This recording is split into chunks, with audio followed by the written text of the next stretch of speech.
I can picture what you're thinking of. My imagination's not enough. Oh, no, it's not safe to say what you're always looking for. Hey, someone to make you feel like.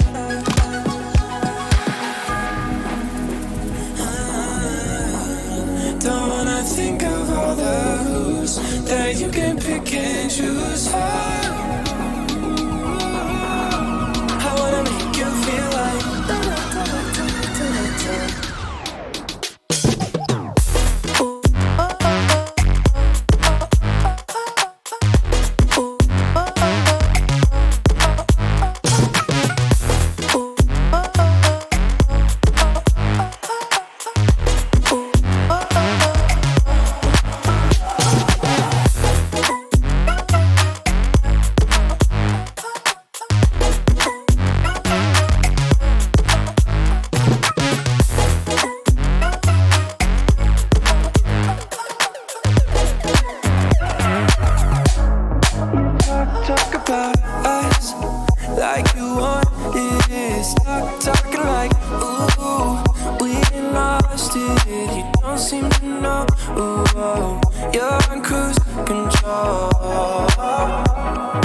What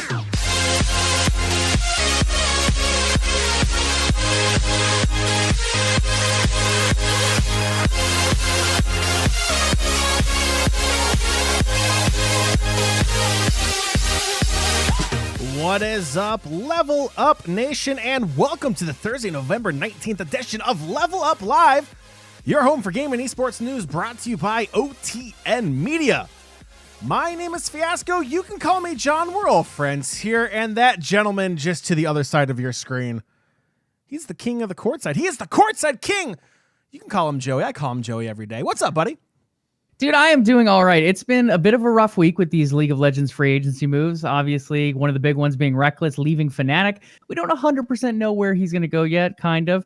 But we'll talk about that as well as a lot of other free agency moves, John. It's been an interesting week with that. But hey, it's still kind of a console launch week. PlayStation 5 launching in Europe today as well. So lots of exciting stuff in gaming and esports. I mean, it could be worse, Joey. Your team could not even have a roster. We'll just tease at that a little bit. Sorry, Squirkle in the chat if that hits home a little bit. Nation, make sure you follow the show on social media. That's Twitter, Instagram, and Facebook at LvLUp Live. That is at LvLUp Live. And while you're on Twitter, let's just show Joey some love. I mean, the man is. I came over to Joey's house the night the news broke that Reckless was leaving Fnatic. This man was in tears. I had to console him like the entire time. It was bad. I don't like seeing Joey like that. So throw him some love on Twitter.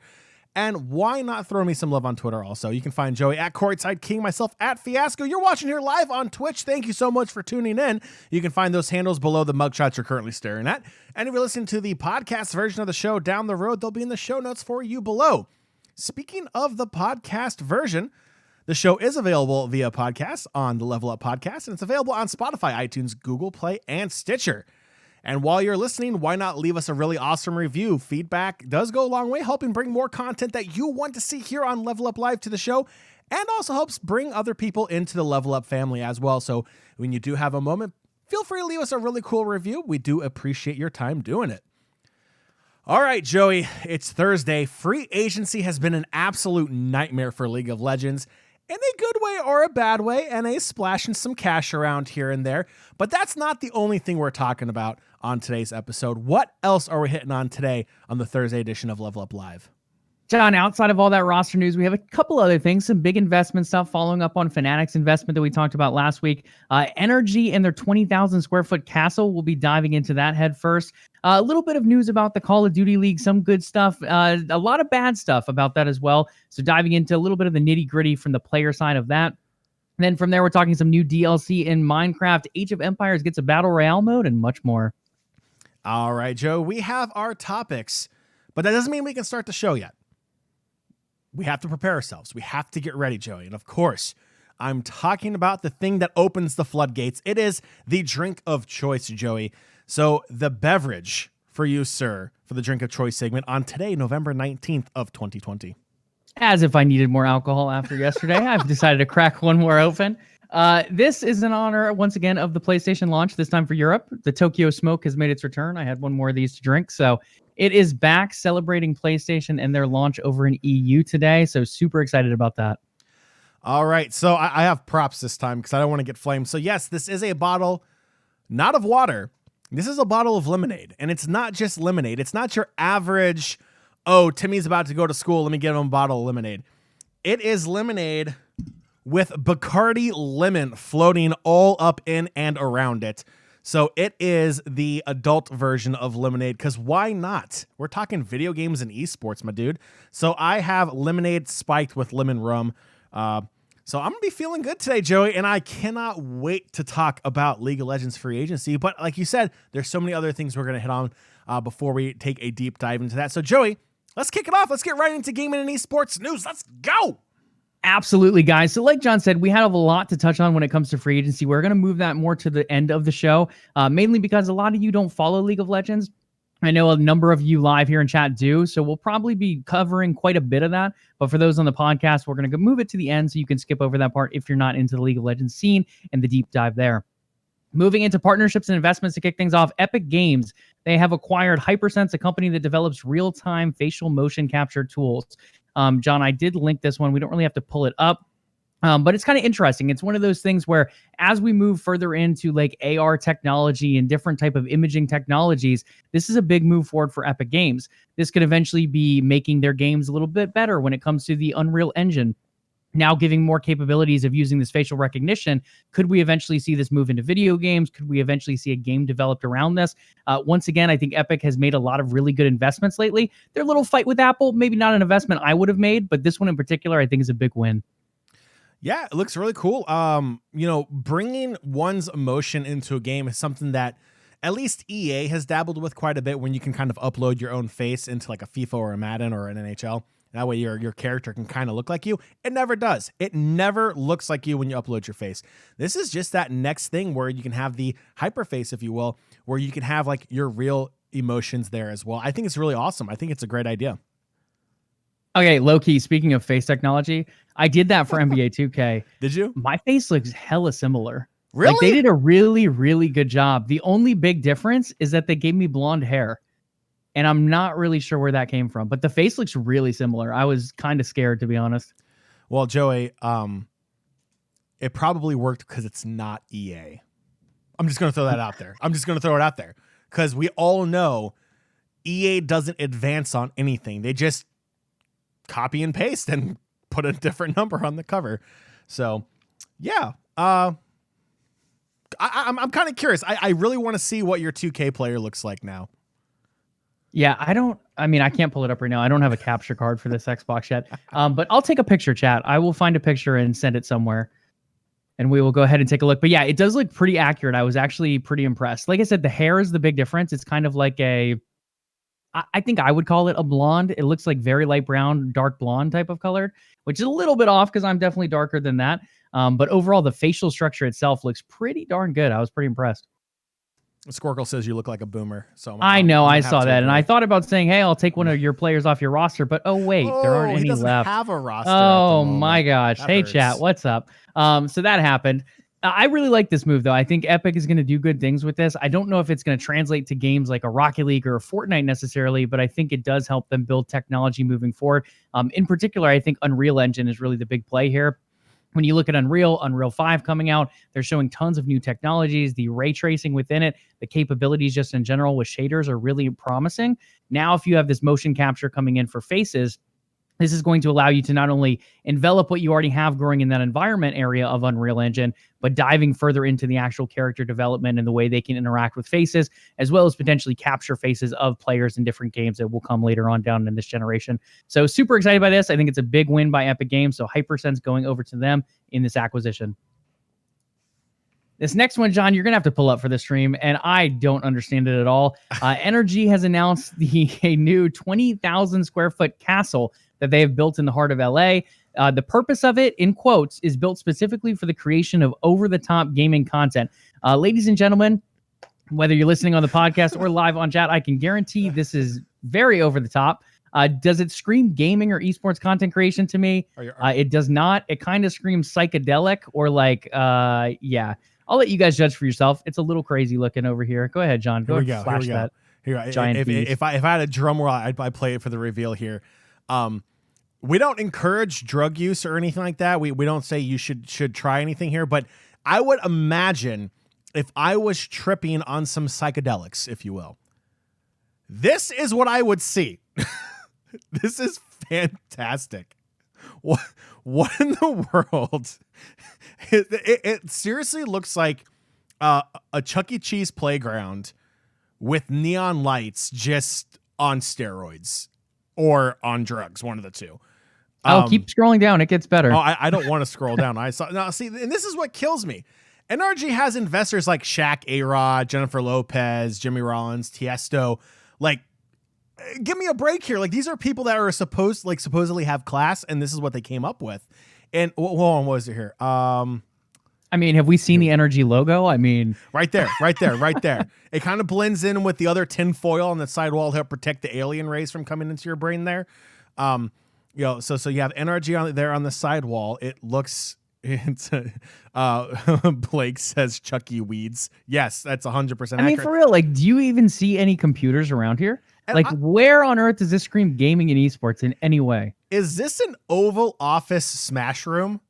Like, is this like one of those rooms like where you can destroy things? I see the baseball bats, and look, we're not going to get political, but I can understand why some people would have some anger out there. Do we need an Oval Office version of a break stuff room? Like, are we going to be blaring "Give me something to break" while you're in there like breaking stuff apart? Ladies and gentlemen, if I owned an esports organization, I think I would consider spending this money on bringing up some of my bottom tier rosters and maybe finding some success in a title somewhere sometime ever. But no, NRG has decided they want to go build a psychedelic playground, a smashable Oval Office. Have you seen this cat thing? Like, what the hell is that? There's like this cat with a slide and an astronaut. Like, what the hell is this? I don't understand this investment at all. Like, okay, yes, Epic, great investment. NRG, what? Joey, it honestly feels like NRG is going to be the next organization to launch a $500 fan subscription package to pay off whatever this, like, half fill-in-the-blank warehouse with neon lights. I mean, look at this. Like, it's a snack bar. It legit only has chips in it. It only has, and it's chips that nobody likes, like Funyuns. Yeah, I said it. If you like Funyuns, at me, bro. Come at me. Let's go. Funyuns are awful. There's Funyuns in the chip rack. It's not even a good thing. Like you said, Joey, the cat ate with a slide and an astronaut suit. Give me a freaking break.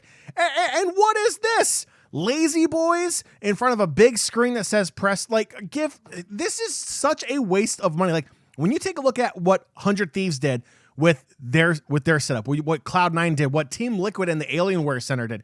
Like, when you take a look at what actual esport organizations who are making an investment in their teams going forward, they want to kind of break that mold of just kids playing video games. They're actually making it a center that's got the offices, it's got where the CEO, the marketing department, and content creators, and where the teams can come to practice, somewhere that you can call home. Because that's one thing, Joey, we've talked about quite a bit here on the show, is the ability to separate work from private life. And when you have a gaming house, it's tough to do that sometimes. So we're seeing organizations go into these gaming centers, if you will. But when you look at all the other gaming centers in comparison to what NRG is doing here, I just don't understand how this is going to accomplish anything. It literally looks like a gigantic playground that it's like they have too much money to use. Like, it's like, okay, let's make this as ridiculous as possible and have people take us seriously. I could trash this thing for days. I think the 100 Thieves comparison is the closest thing. So the Cash App compound, this is a building where 100 Thieves has their practice facilities. It's a building where it holds their offices, their office space. All of their different content creation is here as well in different rooms. So yeah, I kind of get that. This allows for room for some content creation, except for the fact you don't have computers really anywhere, it seems like, except for this press start game room and lazy boy chair thing going on here. It doesn't really feel like it meets the needs that a gaming and esports castle complex anything would meet. I don't see any training spaces. I don't really see any reason to have meetings here unless you're high. I just don't really see, this investment drives me crazy. It's stuff like this in gaming and esports that makes it look absolutely ridiculous. You look at the LCS, I think players are being overpaid, but at least they're going to perform on the Rift. When you look at stuff over here, what are they going to perform in? A lazy boy chair? Like, hello, what is going on? Joey, I don't know what to say about this. I discovered here in the NRG logo covered in tinfoil, which I guarantee you costs somewhere north of $10,000, which is a dumb investment. They have a claw machine, which, completely justified. Like $5, they're going to charge people to still use the claw machine in this office space, in this esport training facility, if you will. Let's see, Blake and his wife, their job is gaming. What do you want? A business center? These are, I'd like a computer.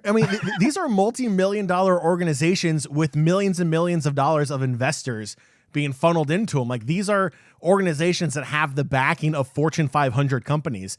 So yes, I do kind of want to see, because that's one of the big things we talk about here on LvLUp Live, Joey, is the ability to break the stereotype, the ability to break that mold that the general population, if you will, sees of esports. Like, a lot of people go, oh, it's just people playing video games. You can't really make a living off of that. Obviously you can, millions of dollars being thrown around in salaries, especially if you're a content creator as well. You can bring a ton of money in through views on Twitch and YouTube.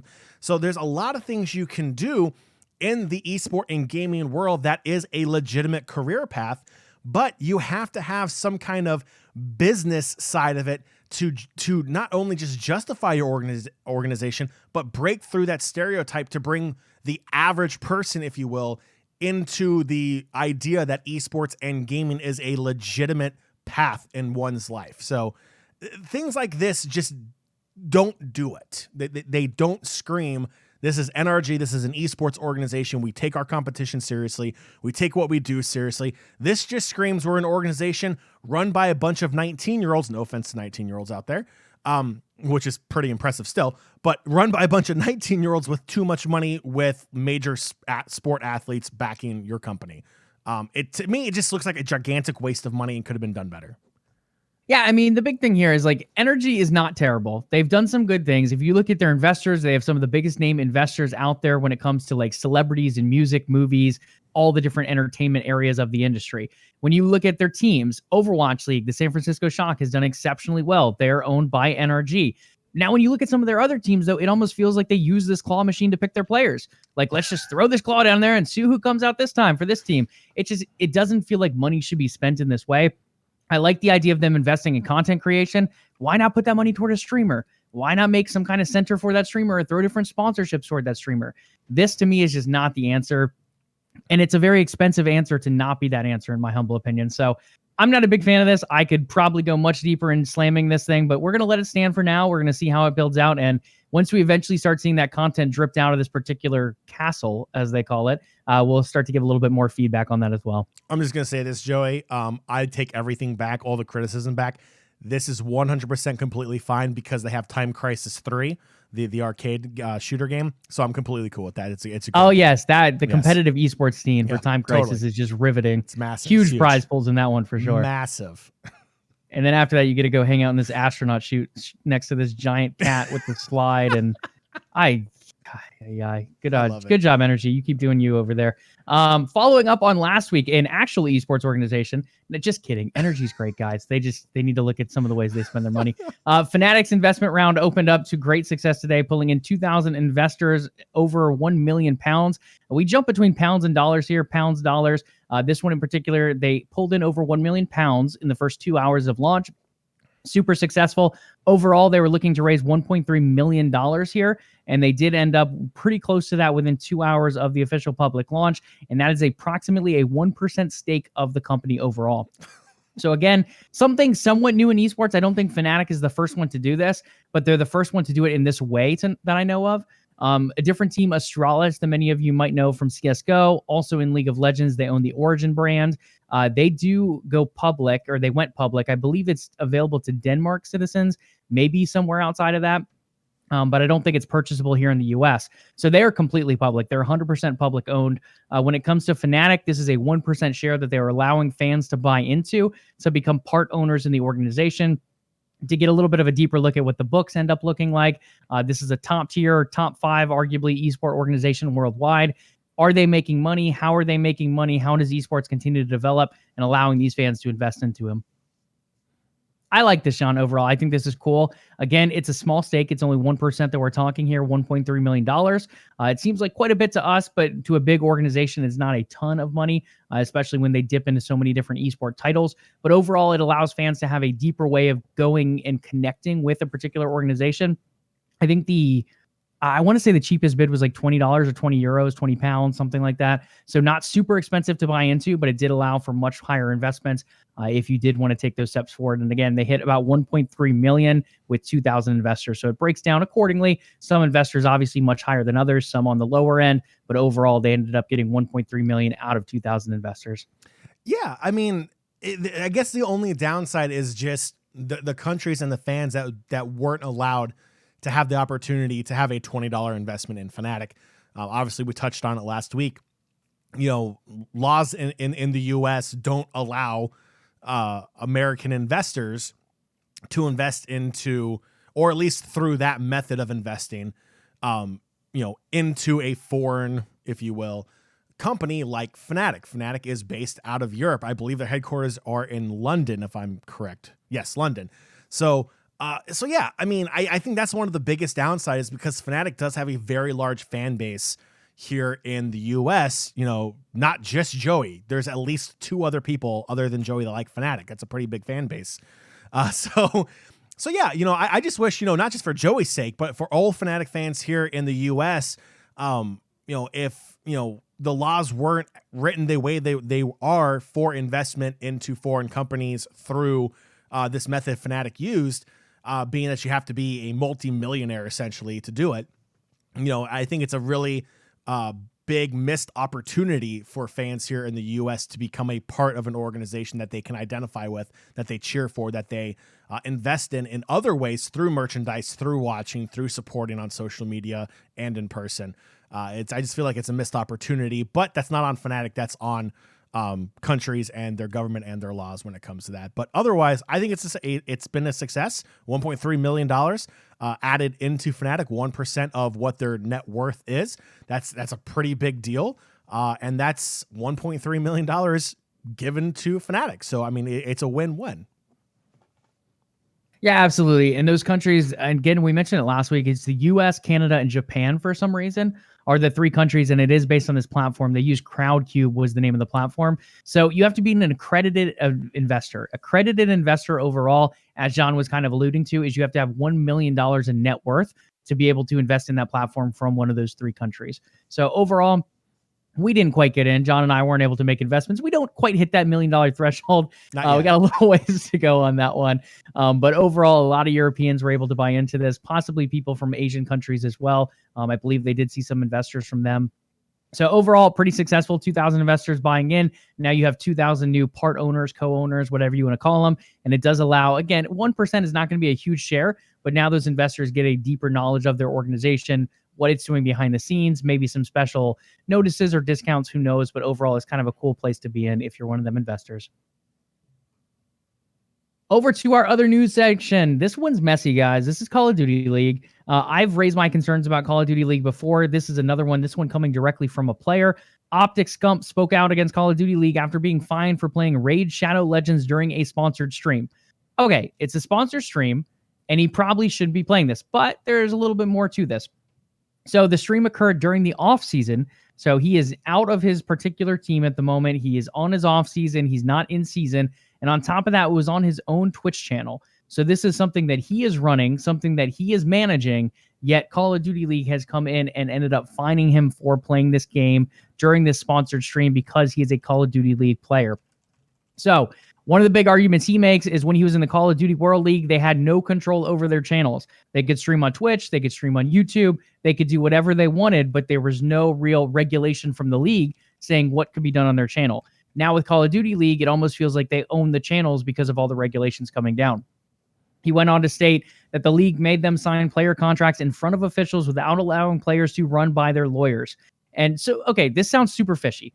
You're saying, hey, players, you got to sign this. You cannot have time to run this by your lawyers. The reason for this supposedly is a sign it now or you can't play in Minnesota type of situation. So when they went to this tournament, they're like, hey, guys, you have to sign this. If you want to play in this weekend's tournament, you have to sign this document to move forward.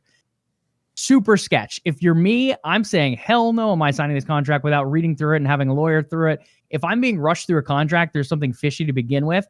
But apparently a lot of these players did end up signing this contract and moving forward with it. They just didn't feel good about it.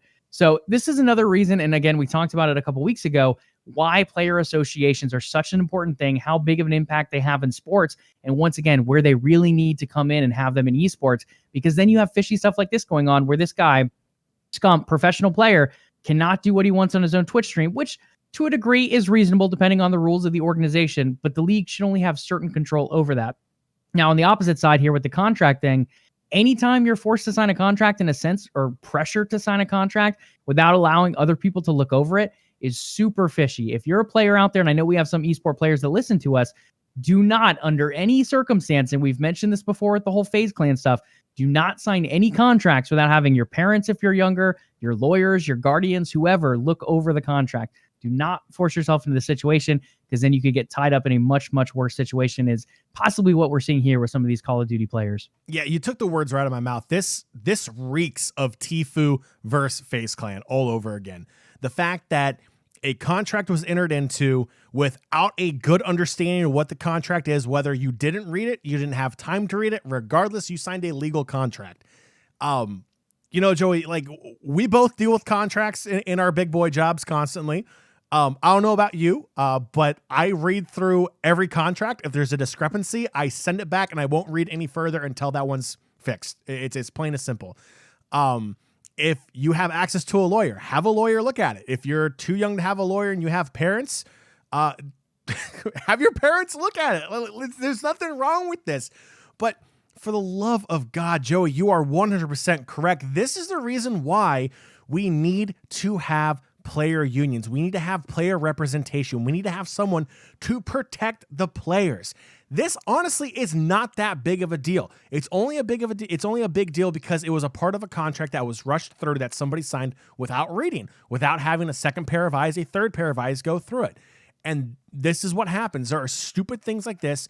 We're playing a game during the off season on your own Twitch channel gets you in trouble.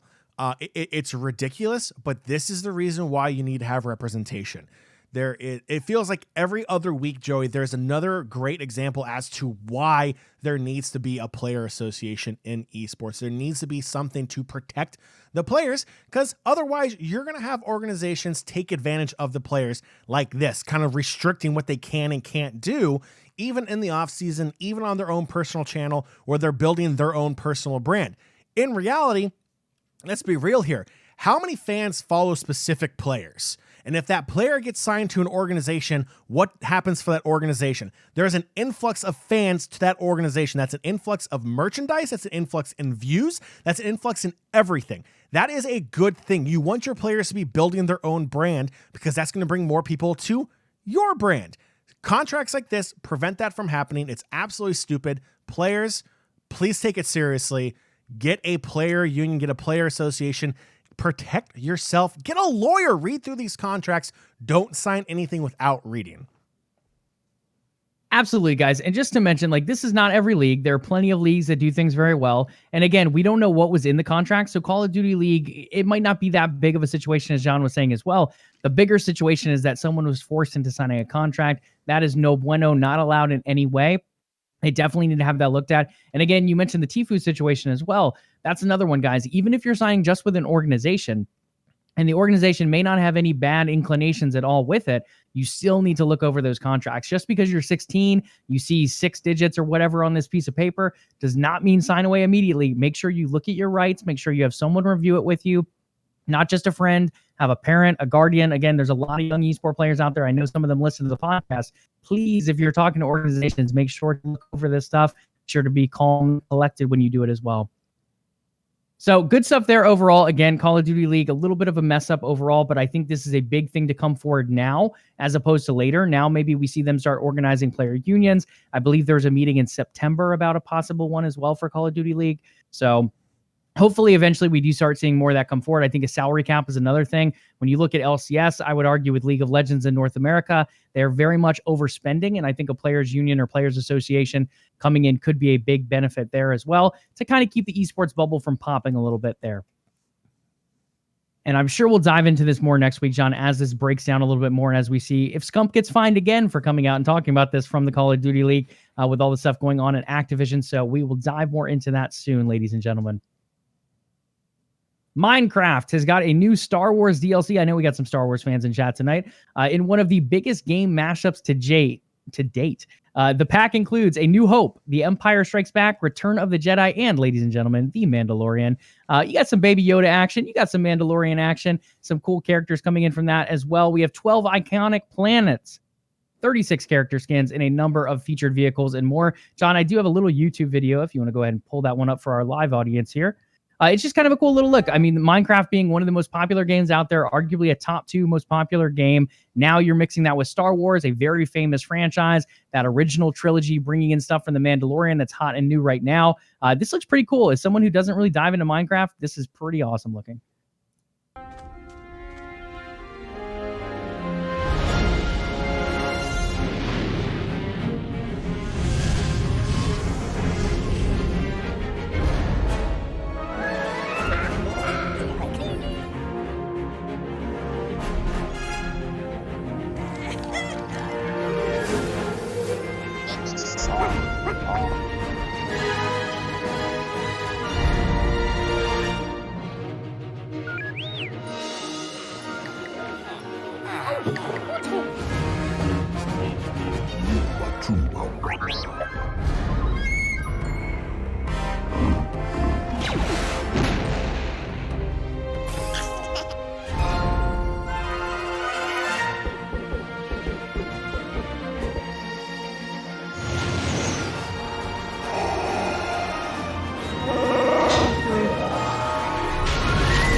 Okay, Joey, I can't get over how ridiculous the faces look of these characters. Like Luke Skywalker, his eyes are like 70% of his head on his body. It is absolutely ginormous on that avatar.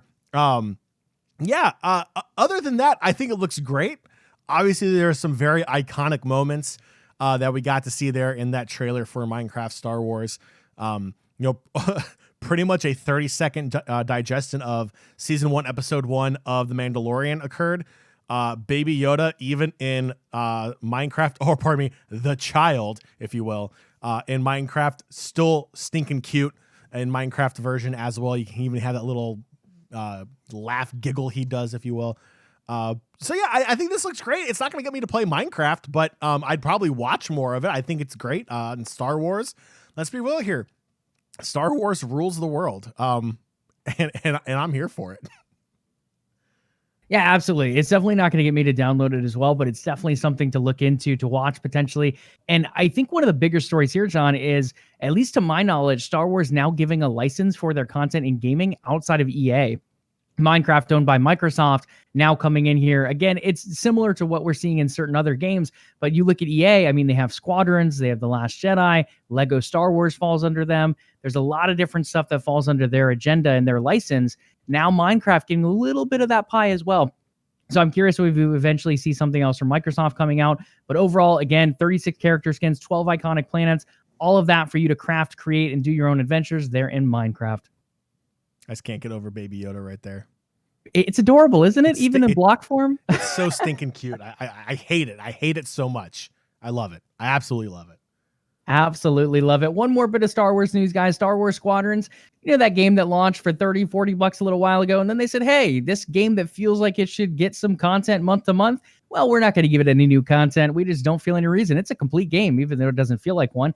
It is now getting free content updates after an outroar from Star Wars fans, Squadrons fans, and every shooter flight simulator fan alike.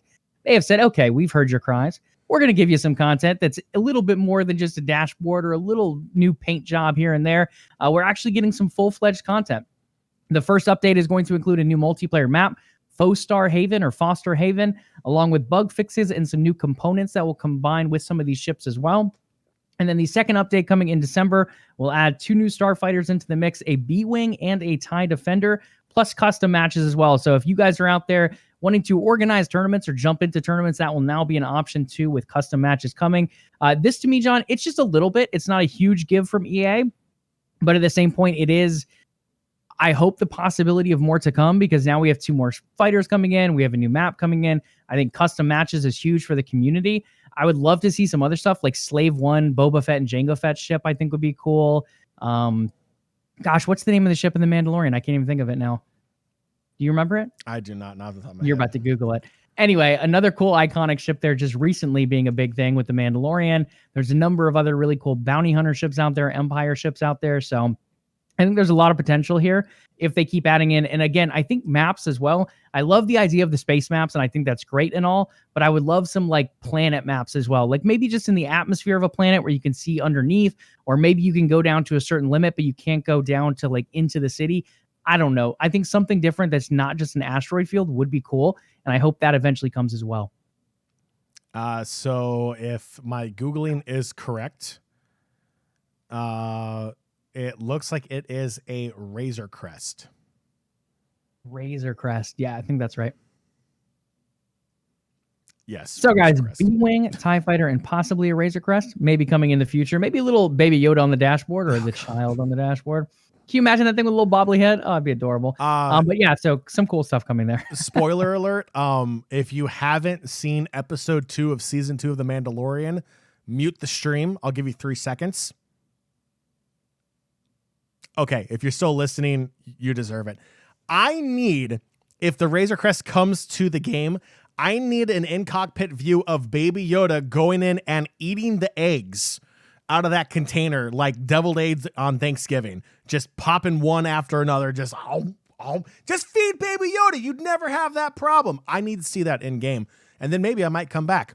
Okay, if you have muted the stream, I'm waving my arms. You can come back now. There you go. Welcome back. Spoiler alert over. So yes, Squircle, what is the Mandalorian? Stop it. Stop it. You know exactly what the Mandalorian is. Anywho, yes, Joey, I think it's a great slight give by EA. It's weird because EA usually doesn't do stuff like this. They're usually like, oh, this is what you're stuck with, whether you like it or not. But it's a nice give. I'd like to see them continue to bring more content to this game, justify the price tag on it. I mean, I played it for maybe 30 minutes and got bored of the game real quick and refunded it. So it needs a lot more. This is a step in the right direction. Absolutely. And if you're going to release a game like this, especially that's multiplayer heavy like this one is, you have to almost go as a game as a service type of model. You have to give new content, whether it be new spaceships, whether it be new maps, whether it be new cosmetics, something to keep things fresh and keep things going. I also think other modes too, like Dogfight is fun. I just forgot the other mode. I think it's like Fleet something. But overall, I think there could be some more fun game modes in there, like a 2v2 could be interesting. Maybe you throw a race component in there as well, kind of like we saw with Pod Racer. I don't know, just something a little bit different. And again, the map variation, just because you throw some asteroids into the middle of a map and change their color doesn't necessarily make it a new map. So I'd like to see something a little bit different, whether it's, again, diving into the planet atmosphere a bit. Like think of a really like, I don't know, poisonous, like foggy type of planet. And you have to battle through that with different asteroids or things going on or different debris in the atmosphere. Or then you go down to like a water planet where there's a waterfall that comes through upside down at certain points.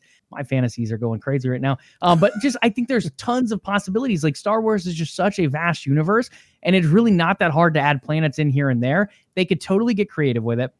They could dive into a lot of these planets that we already know, like Tatooine. Imagine a fight that's going like, I don't know, 20, 30 feet above the floor of Tatooine, and you're able to just ride around in a desert area. Like, I don't know, that'd be cool. And then throw a sandstorm into there, and then you have some environmental effects going. Like, there's so much potential for this game. They just really need to consider it as that games as a service model. Add more content into it, make it fresh. Star Wars fans will buy anything. It is such an iconic franchise that they're going to buy in, especially if you throw some kind of lore attachment to it or expansion of a lore onto it. It's very easy to pull people into this kind of stuff, and you can really explore new planets or planets that maybe have only come up in a novel or only come up in a comic book, or maybe have just barely been flashed upon in a movie. Like there's tons and tons of potential here. A lot more potential than NRG's Castle playground thing they created, in my humble opinion. So definitely worth continuing to expand upon here. The only thing I want, Joey, is I want a Death Star simulator. I want to be able to push the button that destroys Alderaan. That's all I want to do. I want to push the button that destroys Alderaan. Am I asking for too much? Am I asking for too much? I want to blow planets up. You want to visit them? I want to destroy them. That's why you're a Jedi, and that's why the Sith will rise again. So, yes, Joey, I want to blow planets up. Wow, I don't even know what to say about that. Hello. To those friends of ours on Alderaan, we hope you get this podcast sometime in the future. They're already blown up. Quiet, spoiler. Age of Empires 2, speaking of blowing things up and plagues spreading everywhere, Age of Empires 2 has added a Battle Royale mode because, we need another Battle Royale mode. It's not enough having them in just about every game right now. Let's try something different. Let's throw it into an RTS. So, what makes this one different, you ask, John? Well, let me tell you. The Battle Royale mode starts you off with a few soldiers, encouraging you to explore the map and move quickly as a corruption steadily envelops the map to destroy everything in its path. So think Fortnite, but RTS. So you're pretty much moving your characters, finding these resources, building quick, and continuing to move. It's almost like, I don't know, it kind of feels like an Oregon Trail type of thing, or like a quick movement across the country type of thing. Like you're quickly gathering resources. You're saying, hey, fam, we got to go. And then continue moving on toward the middle of this circle as this corruption, which I'm assuming is some kind of storm or plague or something like that, envelops everything in its path. We're looking at 5 brand new maps created for this on, once again, Age of Empires 2 Definitive Edition, as well as Guardians in this new 8-player mode. Not really sure what Guardians means. I don't know if that means like a big wolf that's going to stand in your way in the Rocky Mountain region, or if that means there's going to be completely like mythical stuff going on here. Like we're talking like the Odyssey, the Iliad type of thing. I have no idea overall, but it is kind of a cool concept. And again, it's not just another shooter where you're picking up a gun and trying to move toward and be the last one alive.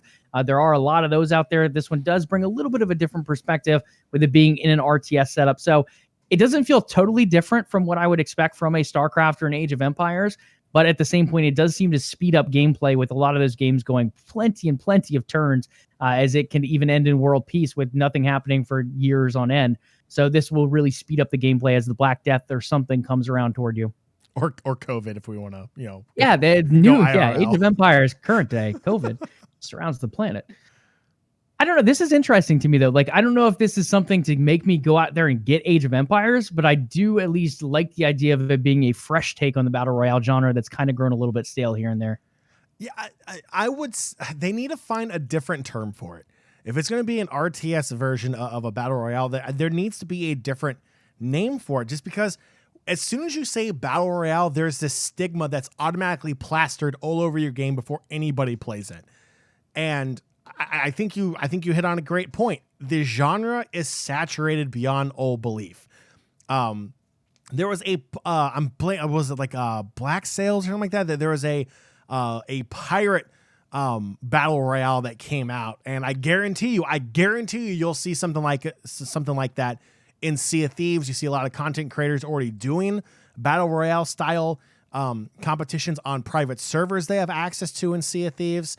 But I guarantee you'll see it there too. But the overall concept is you build a boat, you sail out, and you want to be the last boat standing. It is a battle royale to a T. When it's in an RTS format, like Joey said, like a StarCraft, like an Age of Empires, it's not really the same. Like there's a whole different thing, a whole different kind of feeling surrounding it. Yes, overall, you want to be the last person standing, but I mean, that feels like any Age of Empires campaign. That feels like any kind of world domination game. So I don't know. I feel like there needs to be a different title for it. I feel like when you label it with Battle Royale, it's a little misleading because there's a lot more that goes into it than just dropping from a battle bus onto an island, grab a gun, and shoot people. I will agree with you, and I'll also disagree with you. That's fair. So you and I have a certain take on battle royales in general, where when we hear battle royale, we're a little like, there's already enough of those. Yeah. But the majority of the gaming population does still play them and absolutely enjoys them. You look at Warzone, Fortnite, Apex, those are some of your top 5 games being played right now overall on PC and on console. So for a lot of people, battle royale has not really grown too old, and they're willing to try different things, experience different things. Now, again, you're talking about shooters versus an RTS here, so maybe that's a little bit different. But for me, the term itself, I don't think is a terrible thing. At the same point, like John said, it does bring that stigma for some players out there. Some people hear Battle Royale and be like, oh, Fortnite should die already. And then there's other people that are like, hey, this is super exciting. Let's dive in and see what it is. So again, it's one of those terms that can kind of be taken positively or negatively. Some people just don't really care. I'm more like those people. So overall, the term is not a big issue to me. I just like that it's fresh. If it was something where it's just going, picking up a gun, taking a few people out, being the last one standing, maybe you're the type of person who wants to hide in the brush for an hour and a half, go for it. I'm not super into that after it's been done so many times over and over. This is at least some kind of fresh take on the battle royale term for me. Yeah, I mean, I'm not trying to say that battle royale is bad. I'm just saying that it gives a preconceived notion to a gamer. If you say, oh, this is a battle royale mode, they log into this game or they spend money on this game, and then they realize it's an RTS version of battle royale. There's a lot more than just the simplified drop in, grab a gun, RNG, bang, bang, bang. Right. I'm just saying, if we're going to continue to go down this road, I feel like, you need to have a different genre for an RTS style of a battle royale, because it's just not that plain cut and dry like a Fortnite or an Apex is, where it's literally last man standing, do whatever you can to survive. There's a lot more that goes into it. Yeah, the plague or something like that could be a cool way of developing it. But overall, I think this comes back a little bit to our lawyer talk earlier on in the show. If you guys are looking at purchasing a game based on a type of mode within that game, make sure you look at some screenshots. Make sure you actually know what type of game it is. Do a little bit of reading, just like those contracts. Make sure you know what you're purchasing before just diving in because of a term, guys. IO Interactive has announced a new project today. IO, known for Hitman and a number of other series alongside that. They have announced Project 007. It's going to be a dive into the origin story of James Bond. This is something cool, John. It's something, again, a little bit unique. It gives a new flair to things. James Bond and 007 games, nothing new. We've had a lot of those out there, but The origin side is a little bit different. When we look at superheroes, there's the exploration of the origin of Batman and Superman and a number of these other different heroes out there. Spider-Man is a big one that PlayStation's really dove into. So there's a number of these on the superhero side. But when it comes to stuff like Tom Clancy and James Bond, there hasn't really been too much of a dive into that area. So here we have IO Interactive really taking a dive into why did James Bond become this 007 agent that he is today? How did he get to that point, and how did he develop his skills over that time to become this elite agent? This to me sounds like a really cool concept on paper. Again, haven't seen the game itself. Hitman is a really well-acclaimed series, so it has done very well in a similar vein. And I think diving into a legendary franchise as James Bond and as 007 here and allowing this exploration of a story that hasn't really been told as much could be a really, really cool game to play out. I just want to know what happened to 001 through 6. Well, like, why do we have to get to 7? Like, what happened to the first 6? I want to know. I want to know their origin story and their demise story as well. Wow. Well, fun fact, guys, 005. No, we'll have to wait on that one before I tell you guys too much. It's classified for now. So we'll come back to that later on. The Game Award. I know that was super cringe. There you go. Somebody throw boomer cringe in the chat for me. The Game Awards, guys, comes up December 10th. That is that big showcase where we vote on some games here and there over the past year. COVID has bumped some of these games, and the voting is going to be a little bit different the way it works here, but they are up on the website, and that is thegameawards.com. Voting is open to everyone at this point. And again, December 10th is when everything will be finally announced. For nominees, John, I feel like we can go through every category because we're a little bit later in the show and we still want to talk about free agency. We're just going to hit the Game of the Year nominees for now, and we'll go through the rest of these some other show since we do have some time before December 10th. Game of the Year nominees are up. We have Doom Eternal from ID Software and Bethesda. We have Final Fantasy VII, the remake from Square Enix. Ghost of Tsushima from Sucker Punch and Sony Interactive Entertainment. Hades from Supergiant Games. It's kind of that roguelike thriller right now that's really taking the Switch and PC by storm. Animal Crossing New Horizon launched in Nintendo as one of the most successful Switch titles in March. And then The Last of Us Part 2 from Naughty Dog and Sony Entertainment Interactive Entertainment. A lot of good praise coming out for The Last of Us, some very high praise as well as some very high criticism. So you have 2 Sony titles in there, one Microsoft/Bethesda title, a Square Enix title, a Supergiant indie title, and then Animal Crossing straight from Nintendo. I want to get your thoughts on this, John. So just obviously we can do some more stuff when we go over all the categories. And I know you haven't had the chance to play too many of these, but I'm sure you've seen streams for a number of them. Does one stick out to you at the moment as your possible Game of the Year nominee that you'll be giving your vote to? I can tell you one that bothers me that was even nominated, and that's the Final Fantasy remake. I get it. It's a remake. It looks better. It's an updated version of the game, but at the end of the day, it's still a remake. I don't feel like it should be even considered for Game of the Year. There's so many other original titles out here. You have to look at Animal Crossing. This is going to be like a dark horse here. And Animal Crossing is essentially the game that pulled people together in the middle of an international pandemic and became like a social experiment, a social phenomenon of being able to interact with other people when you're locked in your house and you can't go anywhere.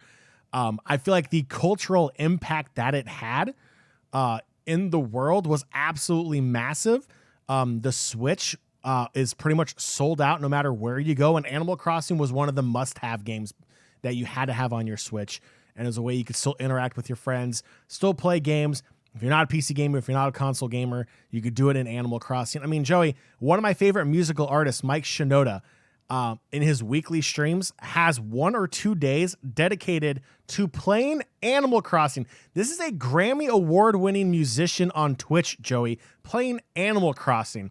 And what does he do when he's on Animal Crossing? He visits fans' islands and interacts with them. It is so freaking cool. It is such a unique social phenomenon in a time period of the human existence that social interaction is needed when it can't be done. So I feel like that is a massive dark horse. But Ghost of Tsushima, I mean, that's a very beautiful game. It's a solid game. I'm probably still mispronouncing the game's name, but I don't even care. I think it looks great. I think the gameplay's been great. There's been a lot of great reviews on it as well. And Last of Us Part 2, you have to throw that in the mix as well. It's 2 very big games, a lot of hype around them. Graphically, both are amazing. Gameplay are absolutely fantastic. The Last of Us 2 is a style that talks to me more than anything, but it feels like if I had to narrow it down to those three, those are the three I would pick as your top three contenders. Wow, those are my top three as well, if I'm being completely honest. Again, I haven't played too many of these games. I think you hit a lot of good points with Animal Crossing. It hits just a lot of unique veins right now with the way the world is currently going on in 2020. I think the other thing is we look at games as a service as a model right now, and a lot of games are not doing that extremely well. When you look at Animal Crossing, it's like every 2 months they're dropping a new update, and it's very similar to Sea of Thieves. They're updates that bring new content, they keep things fresh, they keep things interesting, constantly adding new items, new really anything to do. There's now diving in the game. They added in the summer. They add fireworks stuff in July. They've added new ways to visit islands. They've added new ways to save and expand different expansions as far as your house, as far as your different abilities to collect things, as new insects come in per season. So there's been a lot of different good additions in there as that games as a service model as well, something that we haven't seen really done too well in the gaming industry today. The other one for me is Ghost of Tsushima. I think that's probably my vote overall. Again, I haven't played it, but I have watched a ton of streams on it. It is absolutely gorgeous. It has that nice like paint stroke type of art to it. On top of that, it's very photorealistic in certain areas as well. So it kind of blends that photorealism with that beautiful type of art. Storyline is great. The area it's exploring with Japanese mythology, I think, is a really cool take on things. The mode they added in August, it was a free multiplayer mode as well that's done extremely well, and it's been a cool addition that no one really saw coming. It was kind of like the cherry on top for this title. So I really like Ghost of Tsushima. Last of Us Part 2, I'm mixed on this one. Last of Us Part 1, super highly acclaimed. Last of Us Part 2, there's been a lot of issues with development. I don't like the idea of supporting developers that have really crunched employees to a very negative point, where a lot of them have ended up actually leaving the studio for different studios. There's been a number of back-end stuff that's gone on. Critically, I think Last of Us Part 2 scored the highest of all of these games, but user score-wise, it got absolutely review bombed by a lot of PlayStation users. They weren't happy with the way the story ended up coming out, and I get that. I don't know if that's necessarily a reason to review bomb the game. I think graphics were great in overall from what I've seen. A lot of the story progression is very strong. But again, killing off a main character or such, or changing a major motive, can easily change the way people perceive a game. Not diving into any spoilers because I'm actually not 100% sure what people are mad about. But overall, there were certain aspects that people did not like in the game with the way it played out in the storyline. So somewhere along those lines, someone was either killed off or something was changed majorly within the story, and people are not happy about that based on connections they may have made in story one. So overall, I think if it's going to be on a critic level, Last of Us Part 2 wins this. If it comes down to the actual fan vote and how much of a percentage that is, I would think this probably goes to Ghost of Tsushima or Animal Crossing. Okay, John, so we'll hit in more of those again. December 10th is when these nominees go off, so get your votes in, ladies and gentlemen. Those of you live with us on the show, we'll probably do a little live voting maybe on down the line, either next week or the week after before the Game Awards actually take place.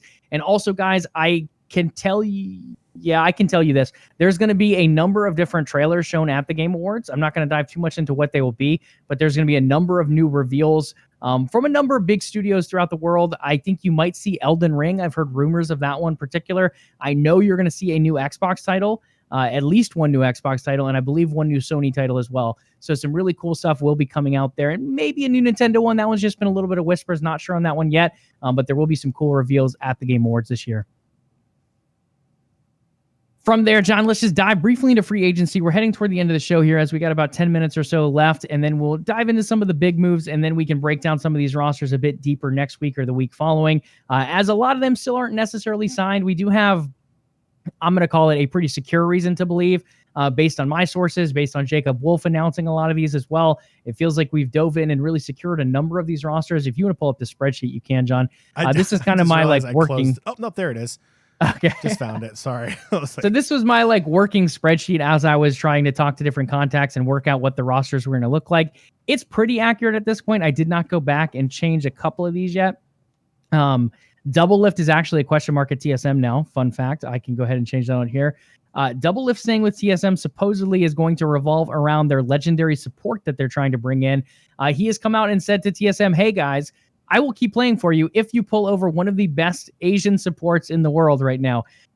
Again, this is just LvLUp making one of those demands that I think is absolutely outrageous. I don't know why. LvLUp is a good player. He's very talented. I think he's a great AD carry. He's a legendary AD carry when it comes to North America. but he's also on the older side. And I think a lot of young talent is now taking over. You see him get replaced by Tactical on Team Liquid, who has done extremely well in his presence. I think LvLUp on TSM did all right. He took him to a 0-6 at Worlds and groups. Like, woo! It feels like there's a lot of room for improvement in that bot lane. I don't necessarily think an Asian support is necessarily the answer. And by Asian, guys, just to clarify, he means someone that plays in the LCK or the LPL. He wants someone that's a high-ranking support in the Chinese league or the South Korean league over there, and he wants to pull them over and play alongside them in lane.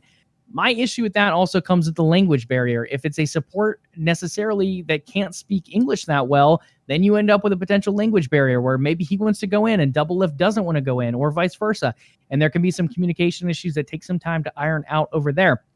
Sword Art, for now, TSM has declared they want him. Sword Art has agreed to a deal. The problem is now coming between the governing bodies. So he is based in Taiwan.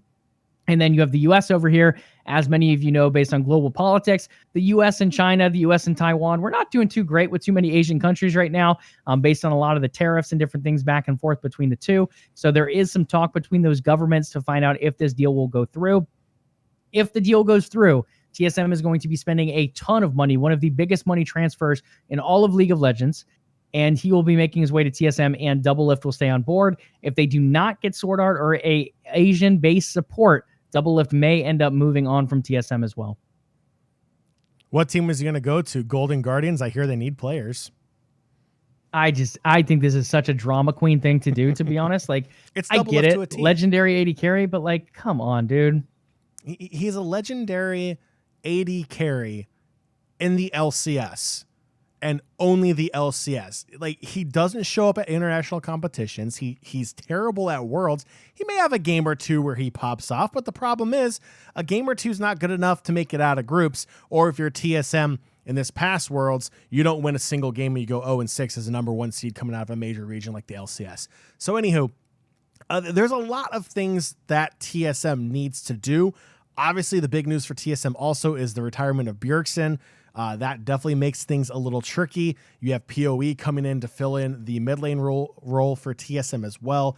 So that's pretty big.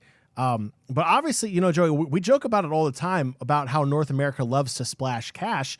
And during this free agency window also, you know, we saw it happen again.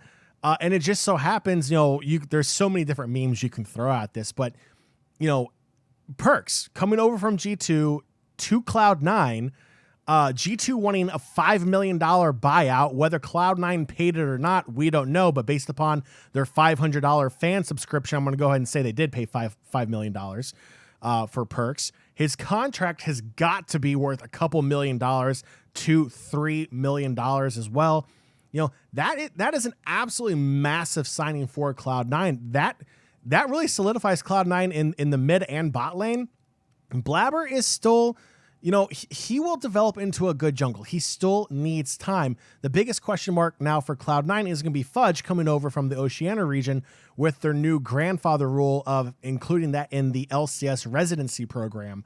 That's my big question, at least for Cloud9, is how Fudge and Blabber are going to play out with a massive carry like Perks, Sven, and Vulcan in your mid and bot lane. How is that going to all come together? Is a mid lane player going to be enough for Cloud9 to really make a massive run and not fade off in the final weeks like we saw, you know, Cloud9 do in the summer split? But aside from Cloud9, Joey, 100 Thieves made a massive splash as well, you know, at Golden Guardians, you know, expense. Yeah, I think with Cloud9, I would put them in a top 2 team, to be honest. I think Perks is probably, I'm going to say, the best or one of the top 3 players over in NA now. I think he's incredibly good. Again, he does come off of a year where he played AD carry as opposed to mid lane, at least for half of that season. But he's extremely talented. He brings leadership. He brings friendship. And it sounds silly, but it's one of those things that a lot of teams struggle with. When it comes to team environments and team management, it feels like a lot of teams end up with some bad blood within them, whether they disagree on the way game scenarios should play out. Maybe they disagree with the coach on a draft. Maybe they just don't become friends with certain people. He's been that glue for a lot of teams that he's been on, that legendary G2 glue, with many different people coming through G2 as a roster. They've always found ways to find different success with him. And I think it's that leadership as well as that ability to connect with a lot of people that's really helped him out, on top of having very high mechanical skill. Even in bot lane, again, I don't think he was a top 5 ADC in my humble opinion. A lot of people would disagree with me. But in mid lane, he was very much a lane kingdom mid laner. He did a good job of roaming, a good job of staying ahead. Extremely talented and able to translate those leads to his other lanes as well. So I think he's going to be great. I think paired up with Blabber, it's going to give Blabber a lot of experience. Sven, he's already worked with multiple times before. Now you have Vulcan as well, a young support who showed a lot of good things, at least in the spring split. You could argue in the summer, the shot calling might not have been as strong. And then over in the top lane as well with Fudge, another young player. I think Perks is probably going to be a very good ounce of veteran leadership over there alongside Sven. It's going to help these rookies get to a high level pretty quickly overall. I also want to comment on the coach. I'm a huge fan of Rainover. I think Rainover was very good as a jungler when he was on Fnatic. I think he did a great job on Immortals. I think he's done a good job coaching. I believe he coached Fnatic at Worlds one year. He did CLG, I think, one year. So he's had a lot of like secondary coaches experience with a lot of these other big organizations on big stages. And then he was with C9 Academy this past year as well. He has a good resume. He knows his way around. He's a jungler, so he knows a lot of the way the different lanes play out. He knows how the map can be mapped out as far as pathing. He's going to bring a lot of experience, and I think he's going to be very helpful for a player like Blabber as well. So I really, really like the C9 roster. The 100 Thieves roster, the Golden Guardians roster of last year, again, I think their biggest thing is that they're a young roster. When you look at FBI, very young and talented. Closer, the same different thing. Shows a lot of perspective as a young jungler coming in. Still plenty of things to learn, but the potential is there. He's mechanically gifted. He gets along with his team well, at least from what we've seen. He has the ability to really impact a game overall. Huhi, veteran player, moved over from mid lane at one point. Now he's playing in the support role. He's been a perfect pair for FBI. He's been able to really lead that lane as a support should in the laning phase to really find that aggression that FBI needs. It's translated well to a young AD carry. And overall, I really like this team. So you're looking at Demonte, who's, I would say, a younger player, but brings some veteran experience. Huhi definitely brings veteran experience. And then you have Someday, who is a very legendary top laner over in LCK for a number of years. He's come over here for some mixed success, depending on what 100 Thieves drafts him. But overall, I feel like on roster or on paper, this roster is quite strong, John. Again, that synergy of 4 players playing together before, maybe not the highest skill in every position, but they've played together before, so they have that synergy coming in. On top of Someday, who's a veteran presence, who I think they should really look at as bringing in as a carry player as well, where they can flex carries to him. This really opens up a lot of potential for this 100 Thieves roster to steal a few wins off the board. Now, I just want to touch on one thing here real quick. CLG being a legendary NA-based esport program, I feel like they did Broxa dirty with how they kind of like strung him out there. Like Brox was like, can we announce this already? Like, can we get a move on here? But Broxa moving to CLG. Broxa released a very interesting statement on social media about how a lot of people saw this as a downgrade for him going to CLG. And, you know, I can see that argument being made, seeing that this could possibly be a downgrade, but take a look at Brox's through Brox's eyes. This is going to be a new challenge for him. Is he going to be able to go to a new organization with a different roster and kind of help reshape this once legendary LCS team that was right up there with your TSM, your Cloud9, you know, back when like they were the organizations that ran the LCS? Can he help take CLG back to the promised land? You know, it's going to be a good challenge for him. And to me, if I'm a fan of CLG, if I'm a fan of League of Legends in general, you want to see good players take up that challenge. There is nothing more exciting than watching an organization acquire players who have that motivation, who have that drive, who want to play, and return that organization back to success. So I think it was really cool seeing Broxton make the move over to CLG. And hopefully they can put together a really good roster for him to give him a fighting chance in the LCS that is becoming pretty stacked. Absolutely. Yeah, definitely a lot of good moves over there. So some of the ones we're still waiting on is that AD carry from Evil Geniuses. It's looking like it potentially is the Academy ADC from TSM with Lost coming in. But again, a little bit of a mix-up over there depending on how a few moves in EU end up, as well as depending on how that Sword Art moves, because then TSM might be in need of an AD carry if LvLUp ends up moving as well. So a couple different things shifting around there. Golden Guardians, I don't really know what's going on with this roster. There's been some rumors about 6A coming in as the ADC. Niles, who they just recently picked up as well. Could be a new top laner for them. A LvLUp as well has been talked about. I really don't know what's going on with this roster. It feels like there's a lot of question marks around Golden Guardians right now. Again, we've talked about it on Discord a bit. I don't know what the future of this organization even looks like at the moment.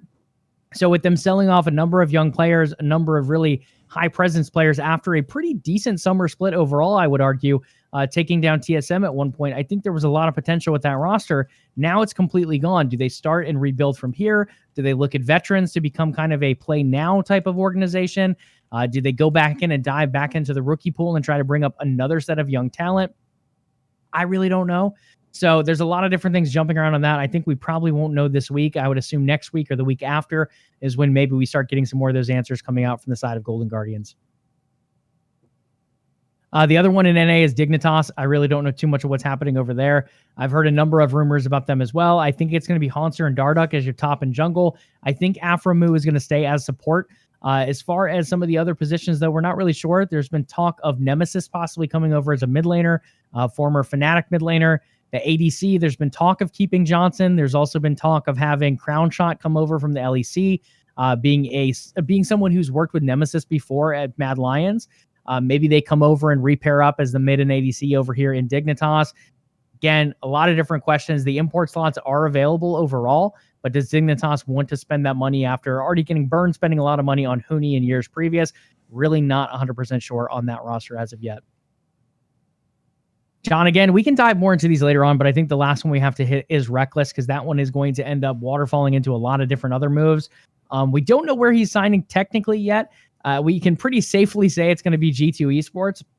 There has been some talk that he's mentioned before about going over to the LPL and playing for a year or two before retiring. I think that will probably come at some point, but I think it's going to be after this run with G2 Esports. So again, Reckless not signed as of yet, but he is leaving Fnatic. That has been confirmed as of yesterday afternoon, yesterday evening, depending where you live in the world. So he is going to be moving on from there and potentially going over to their highest rivals in G2, where we did see Caps leave Fnatic for G2 a couple years ago. As a Fnatic fan, it kind of feels like we're becoming a little bit of a G2 Academy system, but hopefully that is not the case in years to come. During his 8 years at Fnatic, Reckless had 26 first-place finishes, 566 games played as well. He went on to win 4 EU championships, 6 Worlds appearances, and his best finish at Worlds was second place, where they ended up losing to IG. That was back when Caps was on the team as well. So now Caps and Reckless are reunited with an all-star roster, possibly the best roster ever seen in the West, with Wonder in top lane, Jankos in the jungle, Caps in the mid lane, Reckless at AD carry, and Mickey X in the bot lane as support. Really talented roster, John. I would argue, at least in EU, they probably have the best person at every single position. The one difference I would probably argue is Jankos. I think Selfmade is a better jungler, but again, it depends on the meta. When it comes to carry jungle, Selfmade is definitely a high improvement over Jankos. When it comes to supportive meta, I think Jankos is the better jungler. And if you have a lane where you have Wonder in one lane, and Caps in another lane, and Reckless and Mickey X in another lane, I think it's okay if you don't have a carry jungler, because then he can play supportive styles, get his lanes ahead, and really allow that G2 team to dominate. There might be a little bit of some meshing to go on here and there with these players, but overall, I think this G2 roster has a very, very high ceiling if this rumor does become true and Reckless signs with them, moving from Fnatic to G2. Try not to sneeze on into the microphone here. It's going to be really cool to see Reckless and Caps play again. I felt like they had really good synergy when they were on Fnatic. So it's going to be great to see them back together on G2, pending it becoming official. But Joey, this G2 roster, you know, we touch on it from time to time. The West has not won a Worlds title in League of Legends since Season 1 when Fnatic did it, when there were really no Asian leagues whatsoever. So, and then, you know, the LCK popped up, you know, the LPL, you know, all the different leagues popped up, and the West has been shut out ever since. Last couple of years have been very promising, though, G2 being one of those teams. Joey, not to dive too much deeper into all of this, is G2 capable of doing the impossible? Is G2 going to be able to lead the West to their first championship since Season 1? I mean, potentially wise, I think the potential is all there. I think this team is extremely talented. Again, the meta does shift, and that will play a favor here and there, depending Again, carry jungle, I think, is a big meta that G2 needs to figure out if it's going to be a carry or supportive jungle meta. But again, there's so many patches that come before Worlds, so no one really knows at this point. On paper, I think they're extremely strong. I think they have some of the best lanes overall in the West. I think they have the ability to contend a lot of these Eastern teams. Damwon, they still have some free agents out there. Beryl, the support, as well as Nagari, the top laner. It's been said that they will be re-signing with Damwon. They're just testing offers to see what their valuation is. Again, they said the same thing about Reckless, and here he is potentially going to G2. So I would take that with a grain of salt. If Damwon is back together with the same roster they just had, I think they absolutely are the strong powerhouse team that should at least be in the finals to meet G2. I think T1 is also going to be very scary. The coaches from Damwon are now over at T1.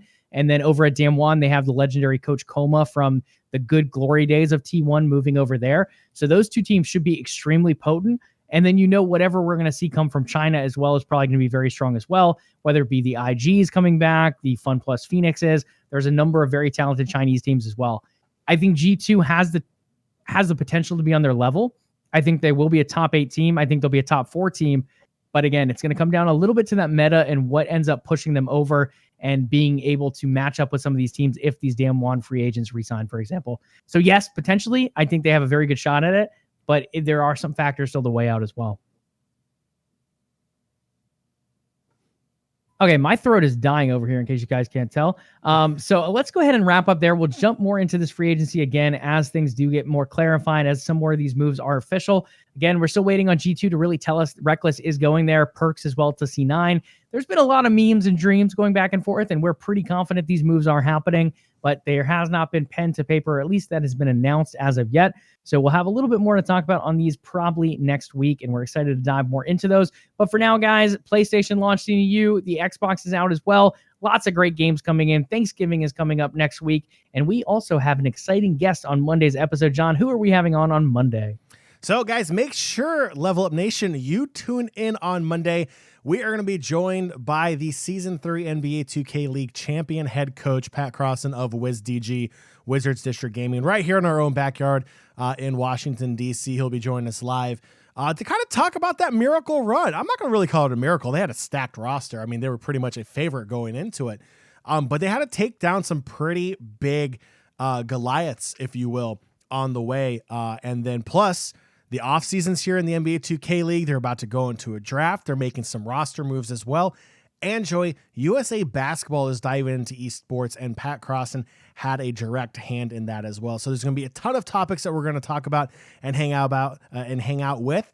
Joey, you and I know Pat pretty well, good friends, great friend of the show. So it's going to be a fun time. So if you want to learn a little bit more about NBA 2K League, about WizDG, or a friend who is interested in it, make sure they tune in this Monday, 8 p.m. Eastern time, for head coach Pat Crossan of WizDG tuning in here on LvLUp Live.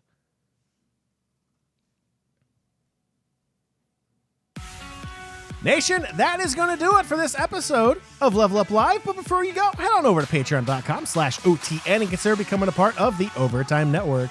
In return, you will get access to exclusive content that nobody else in the world can get unless they are a part of OTN Media. If you haven't already, make sure you follow the show on Twitch to catch the next episode of LvLUp Live. If you listen to the show on our podcast feed, leave us a review. The LvLUp Podcast is available on Spotify, Stitcher, iTunes, and Google Play. We would love to hear from you. In fact, we'd love to hear from the entirety of LvLUp Nation, no matter where you're from or how you listen to the show. Joey, where else can LvLUp Nation go to hit us up?